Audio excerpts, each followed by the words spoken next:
Bapak Ibu yang dikasihi Tuhan, Shalom. Shalom. Ya, kita bersyukur kepada Tuhan. Malam hari ini kita boleh berkumpul bersama-sama untuk boleh bersekutu bersama-sama di hadapan Tuhan bersama dengan saudara seiman kita. Mari kita membuka Alkitab di dalam 1 Korintus 12 ayat 10, ayat yang sudah kita baca dalam beberapa minggu ini. Saya akan membacakan untuk kita semua.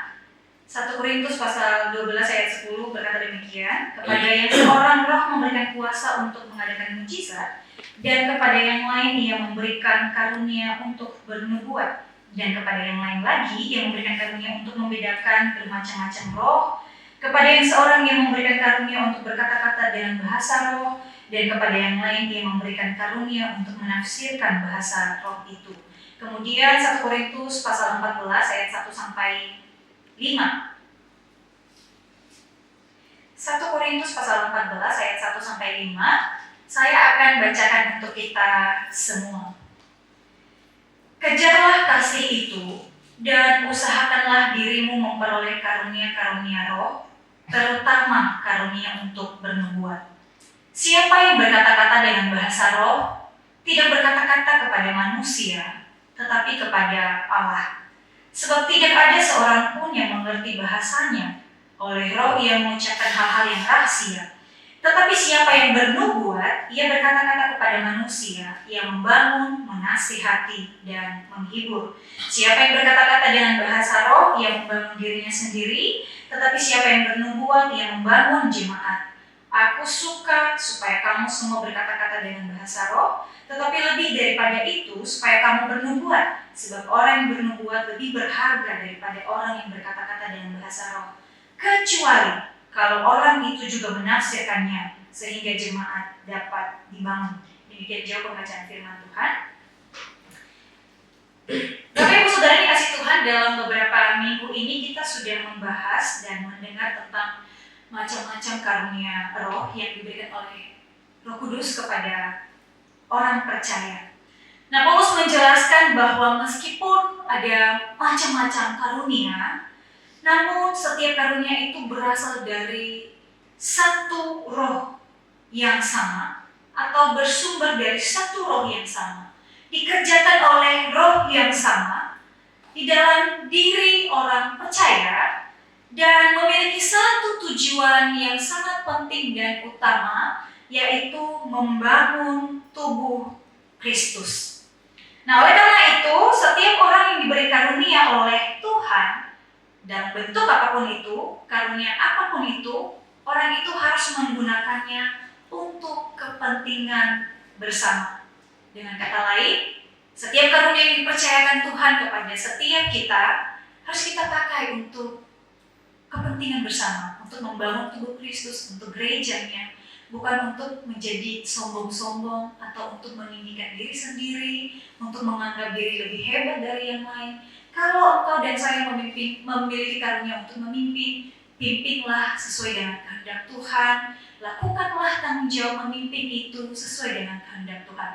Kalau Tuhan memberikan kita karunia untuk berdoa, berkata-kata dengan hikmat, lakukanlah itu untuk membangun tubuh Kristus. Hiburkanlah satu dengan yang lain dengan kata-kata firman yang dapat membawa seseorang boleh mengalami kasih Tuhan dalam kehidupannya.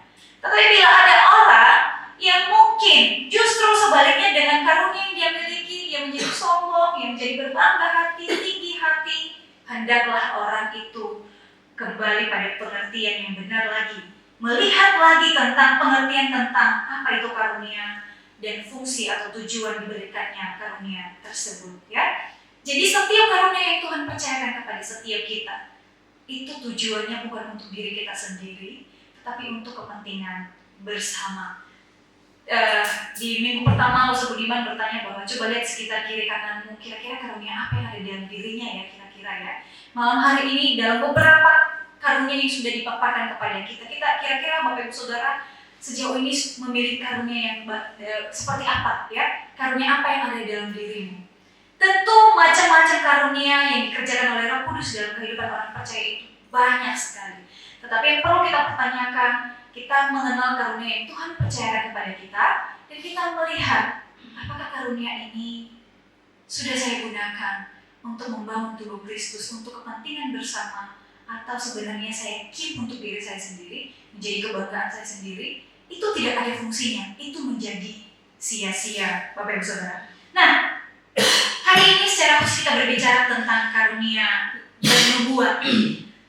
Kata bernubuat itu sendiri berasal dari kata Yunani, kata Yunaninya begini, prophoteo, ya. Prophoteo itu bahasa Yunaninya. Jangan misalnya kayaknya dia jago bahasa Yunani nih. Habis ini dia sebut prophoteo. Nah, artinya adalah bernubuat. Tapi kata prophoteo ini punya akar kata lagi. Yaitu profetes. Dan profetes ini artinya adalah nabi. Jadi bisa dikatakan bahwa prophoteo ini adalah tugas atau pekerjaan seorang nabi. Ini bernubuat. Nah, kalau kita perhatikan di dalam Perjanjian Lama, Saudara, Perjanjian Lama penuh dengan kata-kata nubuat, dan bernubuat identik dengan pekerjaan atau panggilan para nabi untuk menyampaikan pesan atau firman Allah kepada umatnya yang isinya tentang panggilan untuk bertobat, peringatan akan penghakiman atau penghukuman dari Tuhan. Juga di dalamnya ada janji akan pemulihan umatnya, dan seringkali merujuk pada sesuatu yang akan datang atau sesuatu yang lebih besar dari itu semua, yaitu kedatangan Kristus, kedatangan Mesias yang akan menghapus dosa dunia. Jadi setiap nubuat dalam Perjanjian Lama itu berbicara tentang penghakiman dari Tuhan, janji pemulihan dari Tuhan, teguran dari Tuhan, menguatkan umat, menghibur umat, tapi juga lebih besar daripada itu adalah tentang kedatangan Sang Mesias yang merupakan penghiburan sejati yang diberikan oleh Tuhan kepada setiap orang percaya. Nah, Bapak Ibu Saudara, hal ini atau pesan dari Tuhan ini tidak disampaikan oleh orang sembarangan orang. Tetapi orang-orang yang secara khusus dipilih, diberi anugerah dan dipakai oleh Allah untuk menyampaikan firman-Nya atau kehendak-Nya kepada umatnya. Atau bahasa sederhananya adalah tugas seorang nabi tidak sembarang orang, tetapi secara khusus dipilih oleh Tuhan untuk mengambil tugas dan tanggung jawabnya ini. Karena ternyata tugas kenabian itu tidak hanya tentang menyampaikan pesan, tapi kita melihat bahwa dia juga menuliskan firman Allah yang kita kenal hari ini adalah Perjanjian Lama. Itu adalah tugas kenabian. Jadi untuk menjadi seorang nabi bukanlah orang sembarangan. Sebab Allah sendiri yang memilih, tentu dengan kriteria yang menurut Tuhan sendiri. Kita sebagai manusia tidak tahu kriteria apa yang dimiliki oleh Tuhan terhadap seseorang sehingga Tuhan memilih orang itu untuk dipakai, untuk memberitakan firman-Nya, mempercayakan firman-Nya kepada orang itu dan memberitakannya kepada umat Allah. Nah, kemudian Yesus datang ke dalam dunia dan menggenapi jabatan kenabian ini. Ia datang memberitakan kerajaan sorga, memanggil orang untuk bertobat, dan juga menyediakan jalan pertobatan dan pengampunan itu sendiri. Apa jalan yang disediakan oleh Kristus? Yaitu melalui dirinya sendiri. Jadi dia tidak hanya memberitakan tentang kerajaan surga, tidak hanya memanggil orang untuk bertobat, tetapi menyediakan jalan pertobatan dan menyediakan pengampunan itu sendiri, yaitu melalui dirinya sendiri. Sehingga Bapak Ibu Saudara, Yesus yang datang ke dalam dunia ini memiliki 3 jabatan, yaitu Nabi yang memberitakan kerajaan surga, Imam yang menyerahkan dirinya untuk menjadi korban penebusan dosa, yang menyerahkan dirinya dan membawa korban penebusan itu, dan yang dirinya sendiri adalah korban itu sendiri, dan Raja yang memerintah.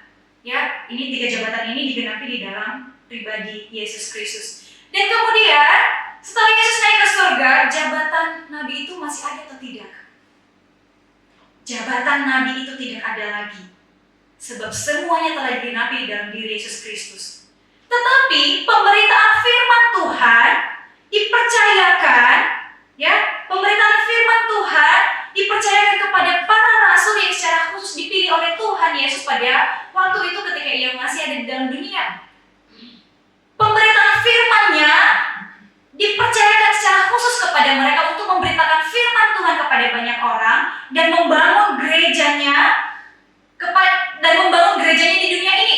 Ya, jadi para rasul yang melakukan tugas pemberitaan firman Tuhan itu pada waktu itu. Nah, tetapi di zaman sekarang pertanyaannya adalah apakah rasul itu masih ada? Kalau nabi itu tadi saya katakan bahwa sudah tidak ada jabatan kenabian. Tapi di zaman sekarang apakah jabatan rasul itu juga masih ada? Sama jawabannya, baik jabatan nabi maupun rasul juga tidak ada. Yang ada apa yang ada sekarang? Karunia kenabian diberikan kepada orang-orang tertentu untuk mengajarkan firman-Nya yang semuanya berpusat pada Kristus. Firman yang disampaikan itu, pesan yang disampaikan itu apa? Firman, kita percaya bahwa firman Tuhan telah tuntas semuanya, ya. Alkitab yang kita pegang hari ini sudah final dan tidak ada penambahan, tidak ada pengurangan. Jadi firman pesan yang disampaikan oleh hamba-hamba Tuhan zaman sekarang, oleh orang-orang zaman sekarang itu apa?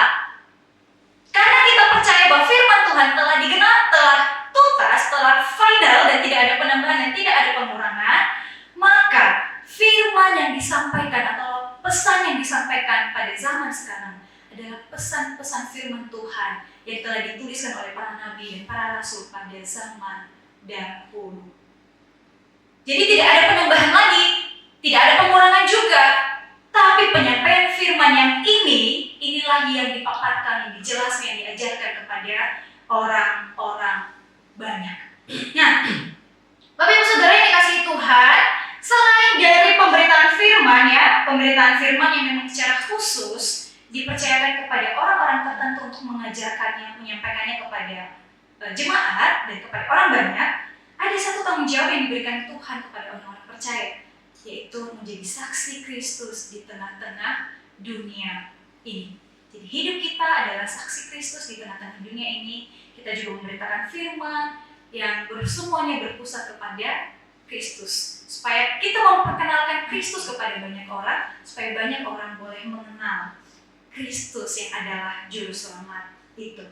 Nah, oleh karena itu, karunia bernubuat yang dimaksud oleh Paulus di sini adalah karunia rohani atau karunia kenabian, karunia bernubuat yang diberikan oleh Roh Kudus kepada seseorang untuk memahami dan menyampaikan pesan atau firman Allah yang sudah final ini kepada umat Allah. Karunia ini terutama ditunjukkan, ya, kita baca tadi di dalam pasal 14 tadi. Karunia ini terutama bertujuan untuk membangun tubuh Kristus supaya mereka mengalami kebangunan rohani atau pertumbuhan iman semakin maju di dalam pengenalannya akan Tuhan. Kemudian nasihat dan penghiburan gereja. Jadi isinya itu pemberitaan firman Tuhan yang disampaikan pada hari ini adalah gimana supaya jemaat semakin mengenal akan Tuhan, semakin bertumbuh dalam Tuhan. Di dalamnya ada nasihat-nasihat yang menyatakan kesalahan, menghibur umat Allah di dalam masa-masa penantian akan kedatangan Kristus yang kedua. Nah, nubuat berfungsi sebagai sarana di mana Tuhan menyatakan kehendaknya, bimbingannya, dan menunjukkan keberadaannya di tengah-tengah umat. Dan itulah pesan yang disampaikan kepada kita pada hari ini. Nah, tentu, apakah orang yang menerima karunia ini adalah dapat disebut nabi atau rasul? Apakah orang yang menyampaikan, kayak misalnya hari ini saya mengajarkan firman Tuhan, apakah saya disebut nabi atau rasul? Saya bukan nabi, bukan rasul, tetapi kami hamba-hamba Tuhan, diberikan karunia untuk mengajarkan firman Tuhan, memahami dan mengajarkan firman Tuhan itu. Firman apa yang kami sampaikan harus sesuai dengan yang ada di dalam ini. Bukan atas hasil pikiran kami sendiri, bukan wahyu yang baru kami terima lalu kami katakan bahwa aku mendapatkan wahyu baru bahwa hari ini engkau akan menjadi kaya. Oh wow, ya, itu tidak ada seperti itu. Jadi semuanya berpusat di dalam bagian ini. Nah, Bapak Ibu Saudara dikasihi Tuhan, apa sih standar tentang atau batasan dari kata nubuat ini? Bagaimana kita bisa memahami dan mempercayai nubuatan atau firman Allah yang disampaikan tersebut? Bapak Ibu Saudara tahu bahwa tahun lalu, maksudnya adalah kita jemaat jangan sampai menerima mentah-mentah setiap pemberitaan firman, setiap orang yang mengaku dia menyampaikan nubuatannya, jangan mentah-mentah untuk menerimanya. Tapi ada standar yang harus diperiksa, dilihat di sana. Nah, tahun lalu, Bapak Ibu Saudara, mungkin saya kasih satu contoh ya. Beredar isu tahun lalu, isu atau nubuat tentang kedatangan Kristus yang kedua dan terjadinya pengangkatan ya. Ini cukup ramai, kayaknya kita pernah bahas ya biasanya bagian ini. Yang diprediksi terjadi pada tanggal 22 sampai 24 September 2025. Tapi kalau kita lihat hari ini kita belum diangkat-angkat ya gitu ya. Berarti itu nggak jadi gagal ya, itu nubuatan itu gagal berarti ya. Ini cukup heboh ya. Banyak orang yang membahas bagian ini, ada beberapa orang yang juga mempertanyakan hal ini kepada saya. Banyak hamba-hamba Tuhan yang kemudian membahas untuk meluruskan pemahaman ini. Nah, ada satu grup di mana saya ada di dalam grup itu. Lalu ada satu orang dalam grup itu, seorang hamba Tuhan. Dia berkali-kali sepanjang sebulanan atau bahkan 2 bulan sebelumnya, sekitar bulan Juli, dia mengirimkan nubuatan-nubuatan tentang pengangkatan itu. Jadi grup itu ramai karena pesan dari dia. Nah, sebenarnya orang ini agak unik gitu ya. Orang ini cukup unik. Jadi isi orang yang ada dalam grup itu tidak begitu mengabaikan, maksudnya tidak begitu mempedulikan orang ini. Jadi terserah dia. Tapi beberapa hari sebelum tanggal 22 sampai 24 September itu tiba, saya tuh cukup muak dengan pesan-pesan yang disampaikan oleh orang ini tentang akan terjadi, bersiap-siaplah, macam-macam dia sampaikan di situ ya. Lalu saya akhirnya mengirimkan pesan. Saya tegur, saya sampaikan tolong berhenti untuk mengirimkan pesan ini dan tolong perbaiki lagi teologimu Pak, tolong melihat lagi. Nah, setelah saya kirimkan pesan itu, lalu barulah orang-orang yang lain mulai mengoreksi Bapak ini. Dan dijadikan lelucon ya, tiba-tiba ada teman saya yang ada dalam grup itu juga, ada suaminya tiba-tiba kirim pesan. Ini istri saya sedang beres-beres pakaian karena besok dia mau ikut pengangkatan juga. Ya doakan ya supaya perjalanan kami pas naik itu tidak terhambat oleh angin atau badai atau petir apapun. Jadi semuanya heboh ya. Nah, setelah itu Bapak ini mulai diam gitu ya, Tapi sempat sekali sebelum tanggal 24 berakhir, dia sempat mengirimkan. Lalu di tanggal 25-nya ternyata sudah lewat hari pengangkatan yang dikatakannya itu, dan hari ini kita belum diangkat-angkat. Dan orang-orang mulai menertawakannya, mengatakan, loh kok kita nggak jadi diangkat-angkat? Jangan-jangan karena berat badan saya terlalu berat kali ya, jadi saya nggak bisa diangkat, dijadikan lelucon. Nah, jadi Bapak Ibu Saudara, untuk mengenal sebuah nubuatan, sebuah firman Tuhan yang disampaikan, yang didengar itu benar atau tidak, maka ada hal yang harus diperhatikan sekali, adalah apakah nubuatan itu, pesan-pesan itu sesuai dengan ajaran firman Tuhan. Batasannya adalah firman Tuhan. Ya, di dalam 1 Tesalonika pasal 5 ayat 20 sampai 21 berkata, janganlah anggap rendah nubuat-nubuat, ujilah segala sesuatu dan peganglah yang baik. Kemudian mari kita baca di dalam Kisah Para Rasul pasal 17 ayat 11. Kisah Para Rasul pasal 17 ayat 11. Dia berkata demikian, orang-orang Yahudi di kota itu lebih baik hatinya daripada orang-orang Yahudi di Tesalonika. Karena mereka menerima firman itu dengan segala kerelaan hati, dan setiap hari mereka menyelidiki kitab suci untuk mengetahui apakah semuanya itu benar. Demikian.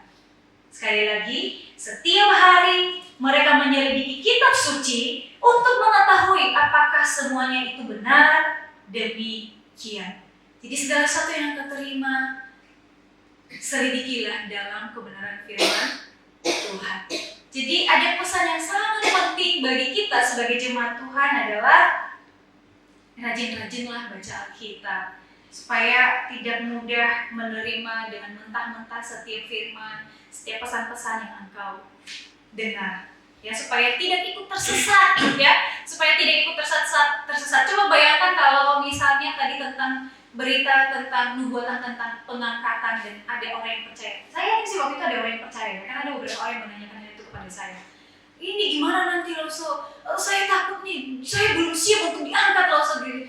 Aduh, emang apa kata firman Tuhan tentang kedatangan Tuhan Yesus yang kedua sih? Orang-orang bisa menafsirkannya, orang-orang bisa meramalkan, orang-orang bisa menetapkan tanggal, sementara Tuhan Yesus sendiri berkata bahwa tidak ada seorang pun yang tahu kapan kedatangannya yang kedua itu tiba.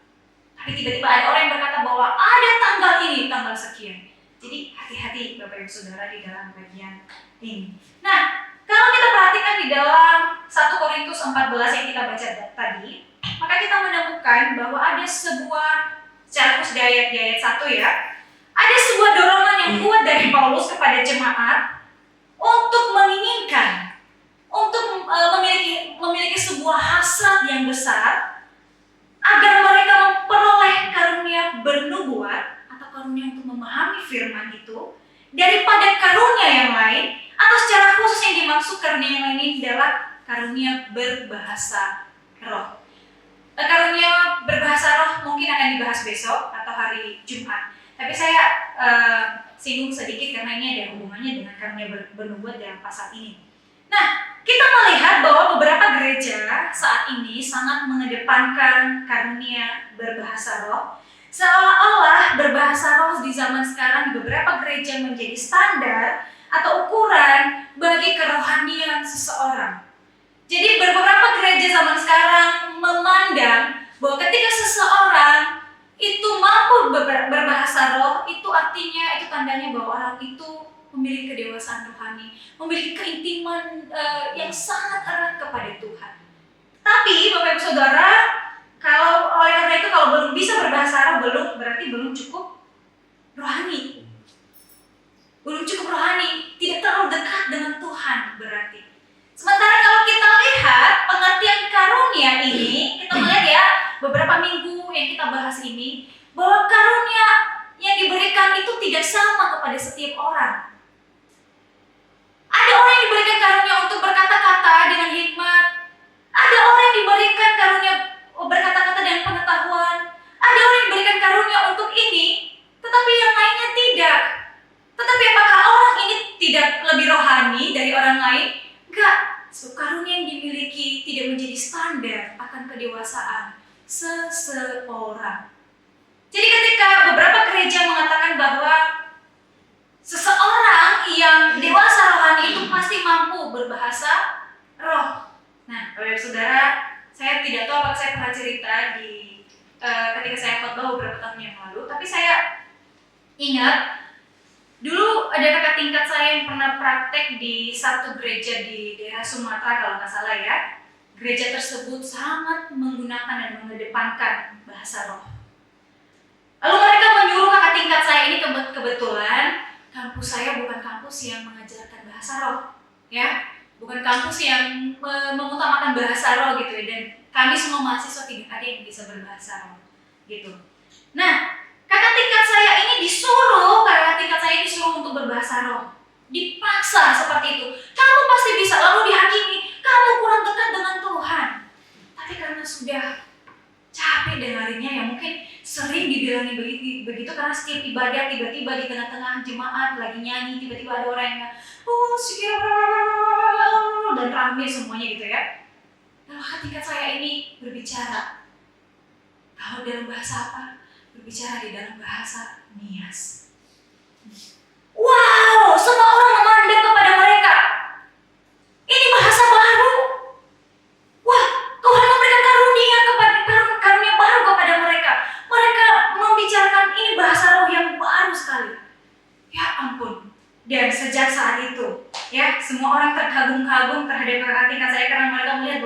tingkat kerohanian mereka sudah sampai di mana mereka mengenal bahasa baru, mereka bisa berbicara kepada Tuhan dalam bahasa yang baru, ya. Mereka nggak tahu itu adalah bahasa Nias, gitu. Nah, Bapak Ibu Saudara, sebuah pertanyaannya, apa sih sebenarnya bahasa roh? Apa tujuannya? Tentu besok atau 2 hari berikutnya akan kita bahas bagian ini, ya. Apakah sebenarnya bisa dipelajari atau sebenarnya ini adalah karunia dari Tuhan kepada seseorang yang diberikan secara spontan atau bagaimana? Tentu di pertemuan berikutnya kita akan bahas ini lagi, ya. Tetapi sekali lagi bahwa orang yang memiliki bahasa roh tidak menjadi sebuah standar orang itu memiliki kerohanian yang sangat baik lebih daripada yang lain. Nah, Bapak Saudara dikasih Tuhan, Paulus di sini justru mendorong jemaat untuk menginginkan karunia bernubuat daripada karunia berbahasa roh. Kenapa? Maksud Paulus di sini, yang dimaksud oleh Paulus di sini bukan berarti Paulus mengutamakan atau memfavoritkan karunia bernubuat dan mengabaikan karunia berbahasa roh. Ya, bukan berarti karunia bernubuat ini lebih penting sekali dan karunia berbahasa roh ada di kelas yang bawah. Ya, tetapi Paulus melihat, yang dimaksud Paulus di sini adalah Paulus melihat sebuah perbedaan yang besar antara karunia bernubuat dan karunia berbahasa roh. Perbedaannya ada di mana? Yaitu pada dampaknya. Pada dampak yang ditimbulkan atau yang dikerjakan oleh dua karunia tersebut. Karunia berbahasa roh berbicara tentang relasi pribadi dengan Allah. Seseorang yang menerimanya berkata-kata, berbicara secara pribadi dengan Allah, dan ini berbicara di dalam firman Tuhan dikatakan tadi bahwa itu adalah untuk membangun diri sendiri. Dan diteruskan di situ bahwa kalaupun dia disampaikan di tengah-tengah jemaat harus ada orang yang menafsirkannya, harus ada orang yang menerjemahkan bahasa itu. Tetapi kalau tidak ada orang yang menafsirkannya, bahasa itu akan menjadi sia-sia. Bahkan dikatakan di ayat-ayat berikutnya di pasal 14 tadi, bahwa kalau tiba-tiba ada orang yang tidak percaya lalu masuk di komunitas orang percaya itu, kalau tiba-tiba ada orang yang berbahasa dan bahasa yang lain, orang itu akan menganggap jangan-jangan dia gila, gitu ya. Jadi hati-hati sekali. Nah, sementara karunia bernubuat ini berbicara kepada manusia, ya. Jadi kalau tadi berbahasa roh itu berbicara tentang relasi, berdoa kepada Tuhan, berkata-kata kepada Tuhan. Ini karunia bernubuat adalah berbicara kepada manusia. Orang yang menerimanya, orang yang menerima memahami pesan dari Tuhan itu disampaikan kepada jemaat. Bukan untuk dirinya sendiri, tetapi disampaikan kepada jemaat. Tujuannya apa? Ya, tujuannya adalah untuk membangun jemaat, menasehati jemaat, dan menghibur jemaat, menguatkan jemaat, membuat jemaat semakin bertumbuh di dalam Tuhan, memaparkan firman Tuhan, membuat jemaat semakin mengenal akan Tuhan, menjelaskan, mengajarkan firman Tuhan, membuat jemaat boleh mengenal dirinya di hadapan Tuhan, mengenal kesalahan-kesalahan yang melalui kebenaran firman Tuhan, dan dampaknya lebih besar karena itu membangun satu komunitas di hadapan Tuhan, ya. Jadi yang dimaksud oleh Paulus bukan berarti bahwa karunia bernubuat itu lebih besar, ya, walaupun dia katakan itu lebih berharga. Lebih berharganya karena mengingat dampaknya. Dampaknya adalah membangun satu komunitas. Jadi saudara, ketika Paulus berkata bahwa kejarlah karunia bernubuat, usahakanlah karunia bernubuat, inginkanlah memiliki hasratlah kamu untuk memiliki karunia bernubuat, artinya adalah inginkanlah, doronglah dirimu untuk menginginkan memiliki pemahaman yang lebih dalam lagi akan kebenaran firman Tuhan itu. Kalau minggu kemarin di KU2 saya menyampaikan bahwa kehidupan yang kokoh itu harus dibangun di atas dasar firman Tuhan. Nah, mungkin ini bisa menjadi sebuah lanjutannya. Inginkanlah firman Tuhan itu, inginkanlah pengertian akan firman Tuhan itu, supaya engkau mampu membangun hidupmu dan engkau memiliki kehidupan yang kokoh di hadapan Tuhan. Supaya ketika badai itu datang, engkau dan saya tidak mudah goyah. Oleh karena itu, hargailah firman Tuhan, bangunlah hidupmu di atas kebenaran firman Tuhan, bertumbuhlah di dalam firman Tuhan, dan hargailah setiap pemberitaan firman Tuhan. Tetapi standarnya ketika engkau mendengarkan firman Tuhan, seperti yang saya katakan tadi, bahwa ujilah segala sesuatu berdasarkan kebenaran firman Tuhan. Hari ini saya melihat ya, ada beberapa orang yang tidak bisa membuka Alkitab fisik. Bahkan ada beberapa orang yang mungkin tidak tahu Wahyu itu di mana, gitu ya. Wahyu itu di perjanjian lama apa perjanjian baru loh, ya ampun, di perjanjian kemarin mungkin ya perjanjian baru. Ini kitab Matius ada di mana? Baru cari-cari di mana? Apalagi kalau model Alkitab yang seperti ini kan tidak ada halamannya ya, tidak ada tanda-tandanya bahwa ini adalah Matius. Nah, apakah kita langsung betul pas Matius saya buka ya, tiba-tiba banget ya. Jadi apakah ini adalah Wahyu? bukan ya, karena memang sudah tahu letaknya begini. Gitu. Jadi jangan sampai membuka Alkitab letak kitabnya saja kita tidak tahu.